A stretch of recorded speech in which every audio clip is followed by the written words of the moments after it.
Well, hi, all my friends out there. So sorry to just wake up to find out there was a shooting. A congressman identified as James Hodgkinson. Um, and anyway, I'm just just a bunch of other things to do this morning. I turn on the news and I find that this is what's going on now. So some thoughts. Yesterday when I was working, you guys know that I'm an interpreter, and I interpret for a company that I'm on a television, and it's kind of like Skype or FaceTime, okay? And people call in, and I get to see them. I get to see people all over the United States and some international calls come through. But I got a call yesterday, and it was a young African-American man. And as soon as he saw me, he said, in sign language, I don't want some white interpreter. I want you to get me somebody else. Well, it's not easy to just switch over to some other available interpreter. We don't have that many, first of all. And we have a lot, but it's still not that easy.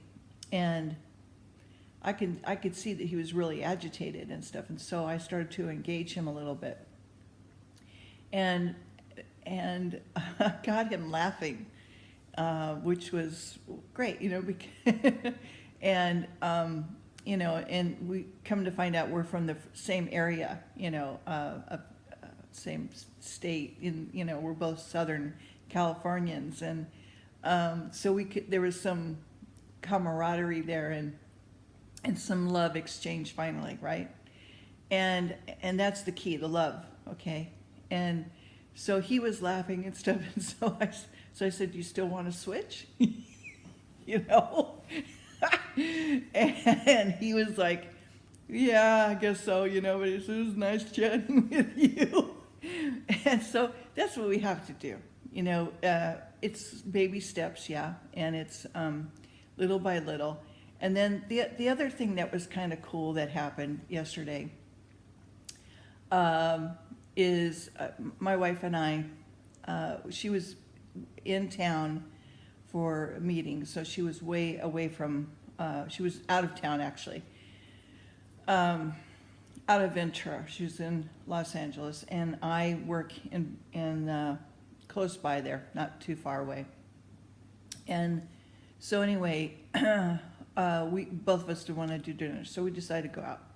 So we met up, and we get to the restaurant. So let me just explain what happened, okay? I just think it was just we were we both love the Lord, and so we were just using sign language, just walking, and we weren't really talking. So we get up to the restaurant. There's two men. They were both talking. One guy leaves. The other guy turns, sees us, smiles, and opens the door for us. And I said, "Well, hey, thank you very much. Very gentlemanly of you," or something like that, right? So we get in, and there's two young men who are at the counter, and they both smile, and we smile, and and I say, "Gentlemen, how are you?" And they just lit up, and they took us to an area of the restaurant, and we said, "Could we sit over here with these people?" And they found us a nice booth, and we sat down, and then our waiter came, and he was very engaging and very nice. His name is Tyler, and he was just really sweet and attentive, but not overly so, and just very, very nice, and we were nice with him, and there was another hostess that came by and smiled at us, we were smiling at them, and just, the love was just everywhere, right? So at the end of the dinner, it was a lovely dinner, a little dessert, and I went off the reservation on my diet a little bit. But anyway, we leave, and I give Tyler a hug. "Thank you for your great service." I give him a nice tip. And then we left, and the other lady that had gone by and whatever, she big wave. And so this morning, as I was kind of going it through my head what had happened the night before, you know how you do, I was thinking of this. I wasn't thinking about what Julie and I talked about, or or a day or anything. I was just thinking about that the Lord just put that in my thoughts, just that whole scenario. And love just moves. If you have Christ's love in you, it just moves and changes and shifts the environment. It really does. And I actually got to see that happening, that whole thing. And I'm like,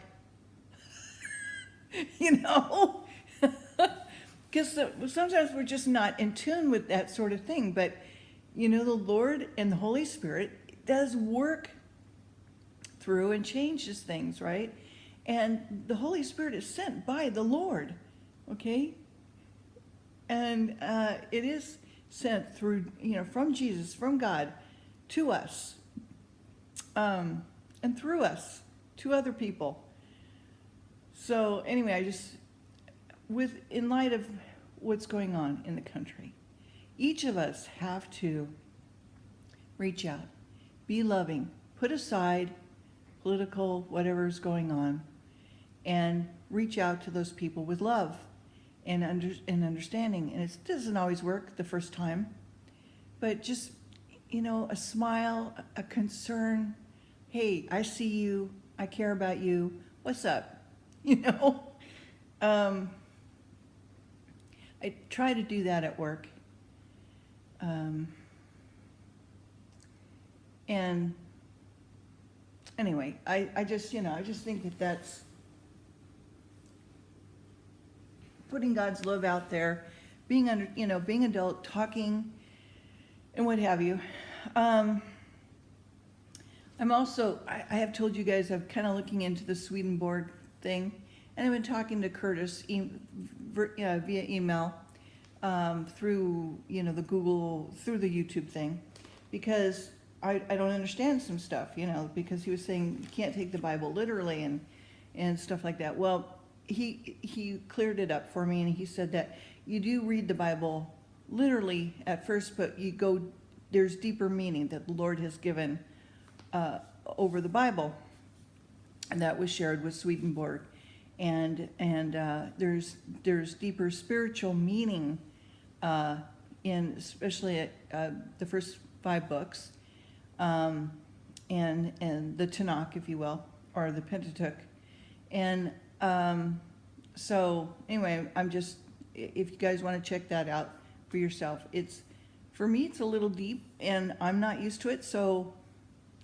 I'm just learning about it, and I'm not saying that that's what you all should be doing. I'm just telling you what I'm doing, just as in passing, okay? So we're in Song of Solomon, 2nd chapter right now, and it's talking about mutual love of Christ. So his church, her hope, the calling, Christ's care for her profession, faith, and hope. Okay. So, I am the rose of Sharon and the lily of the valleys. As the lily among thorns, so is my love among the daughters. As the apple tree among the trees of the wood, so is my beloved among the sons. I sat down under his shadow with great delight, and his fruit was sweet to my taste. He brought me to the banquet house, and his banner over me was love. Stay me with flagons and comfort me with apples, for I am sick of love. His left hand is under my head, his right hand doth embrace me. I charge you, O ye daughters of Jerusalem, by the roes, by the hinds of the field, that ye stir not up nor wake my love till he please. The voice of my beloved, behold, he cometh, leaping upon the mountains, skipping upon the hills. My beloved is like a roe or a young hart. Behold, he standeth behind our wall. He looketh forth at the windows, showing himself through the lattice. My beloved spake and said unto me, Rise up, my love, my fair one, and come away. For lo, the winter is past, the rain is over and gone. The flowers appear on the earth, the time of singing of birds is come, and the voice of the turtle is heard in our land. The fig tree putteth forth her green figs, the vines with the tender grape give a good smell. Arise, my love, my fair one, and come away. O my dove, thou art in the clefts of the rock and the secret places of the stairs.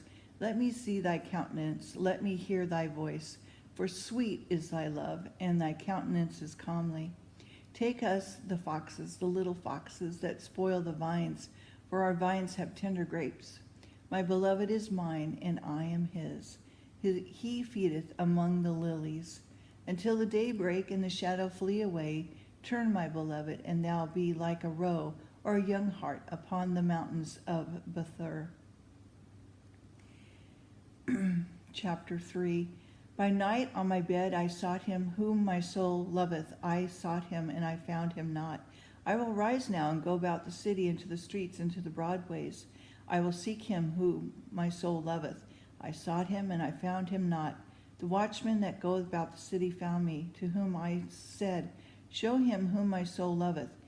But it was a little past from them, and I found him whom my soul loveth, and I held him and would not let him go, until I had brought him into my mother's house and into the chamber of her that conceived me.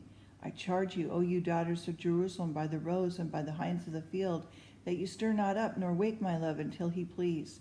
Who is this that cometh out of the wilderness like pillars, or smoke, or perfume, or myrrh, frankincense, and powders of the merchant? Behold his bed, which is Solomon's. 80 vigilant men are about it, and the vigilant of Israel. All hold swords, being expert in war. Every man hath his sword upon his thigh, because of fear of the night. In the night, King Solomon made himself a chariot of wood of Lebanon. He made the pillars thereof of silver, the bottom thereof of gold, covering it with purple, the midst thereof paved with love for the daughters of Jerusalem. Go forth, O ye daughters of Zion, and behold King Solomon, with the crown wherein his mothers crowned him, in the day of his espousals, and in the day of the gladness of his heart. Okay, I'm going to stop there. We're in chapter 4, and I will continue in another video. Do I have time? Yes, I'll do one more, and we'll get in a couple more videos. A couple more chapters.